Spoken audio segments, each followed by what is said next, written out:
In this video, we will turn our regular web application into a progressive web app that allows it to be installed like a mobile or desktop app and work offline to provide a better overall user experience. And I'll show you how to interact with the native system to show a different badge value anytime the user gets a new win. At the beginning of this section, when we generated a new app with Create React App and used the PWA template, it added a couple of extra files to the source directory, like service worker and service worker registration. Modern browsers are able to run code in the background. A service worker runs off the main thread and can do things like cache the assets in your web app to make it work offline, receive push notifications, and a bunch of other stuff. Refer to PWAs in 100 seconds to check out their full capabilities. When your app first loads, this service worker registration file will handle how to install the actual service worker code on the client. You don't really need to understand the intimate details of this code, but basically what it will do is look for the service worker code, which is in this other file, and attempt to install it if the user's browser supports it.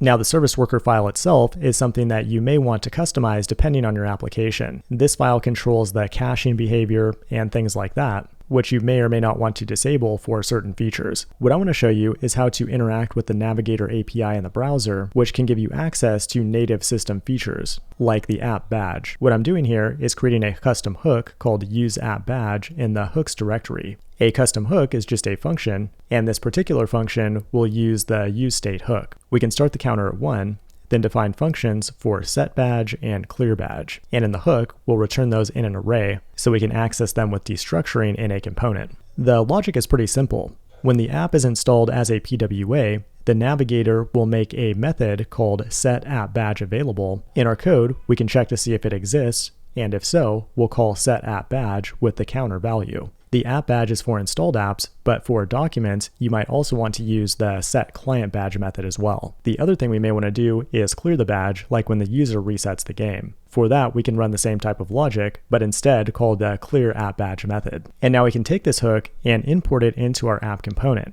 That will give us access to two functions that we can call where needed.